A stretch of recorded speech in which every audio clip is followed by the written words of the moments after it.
Hey drummers, I'm Jim Linsner along with Danusha Beats on video and editing. Welcome to Funky Hi-Hat Accents Part 1. A couple of weeks ago, one of my students sent me an Instagram post by a guy named Zach Feinstein. And my student said, "Oh, check out this groove. I really want to learn how to play this. Can you show me this?" And I checked it out, and it was a really cool groove. And it had one hi-hat accent that really made it funkier and more unique. So I'm going to show you that groove, but I got to tell you, it's got a lot of embellishments in it. And what I've found is when you play a groove that's got a lot of stuff going on, it makes sense, and it makes it easier if you start at like the bare bones and add one embellishment at a time. So that's what we're going to do. We're going to start from scratch just with a hand-to-hand 16th groove. Let's get started. The first step is just playing an alternating 16th groove, and it's crucial that you play with the tip of the stick on the top of the hi-hat, like this, okay? There's going to be two bass drum notes. One bass drum note is on the 1, and the next bass drum note is on the of 2. Check it out.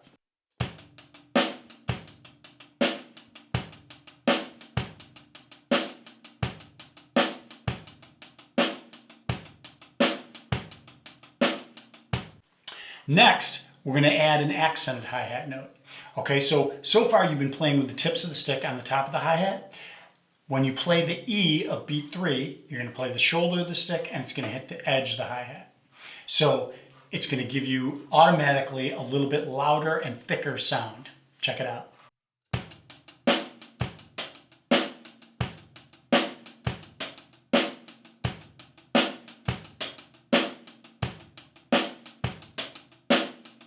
Now let's add a hi-hat opening on the of beat 1.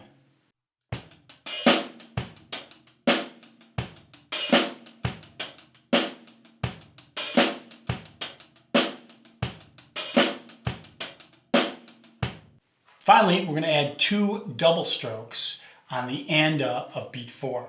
Okay? For some of you this might be kind of tricky. I suggest you learn how to make double strokes with your fingers like this. If you don't know how to do that though, you could do a double bounce stroke on the hi-hat.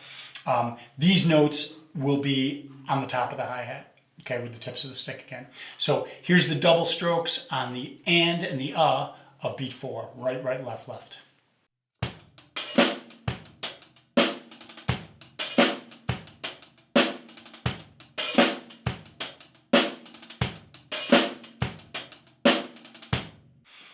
So that's the main groove that Zach played on the Instagram post.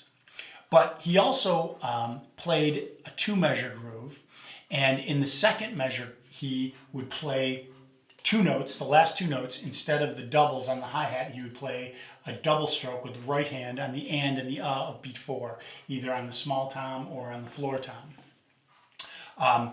And this sounds really cool, but it creates an interesting challenge.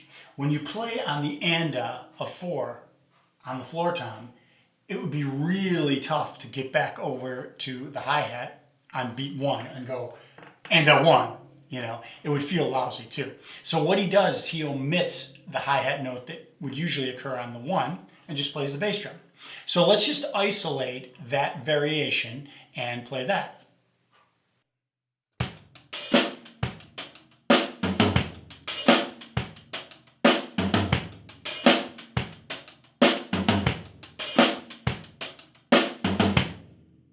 And finally, what we'll do is we'll play the 2-measure pattern that Zach played. So in the first measure, we've got the double strokes at the end of the measure, and in the second measure, we've got the and on the floor tom. And then each time we repeat it, we're going to omit the hi-hat note that occurs with the bass drum on beat 1. Okay? Check it out.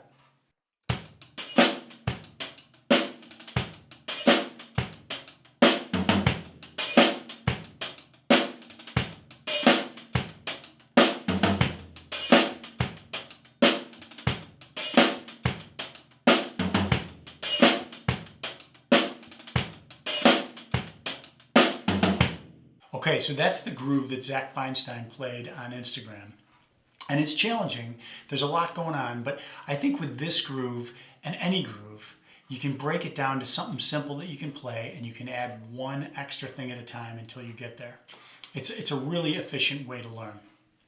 I totally encourage you to mess around with hi-hat accents, because it's amazing how cool a beat can sound adding 1 or 2 hi-hat accents.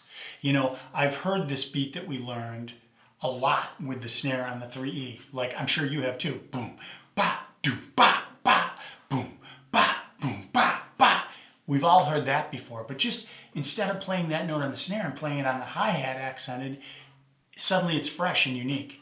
You know, so I encourage you to try doing that yourself. Take a groove you already know and add 1 or 2 hi-hat accents. You'll be surprised what you come up with. Stay tuned for more episodes of Funky Hi-Hat Accents, where we'll explore a lot more possibilities. I'm Jim Linsner. Thanks a lot for watching. See you next time.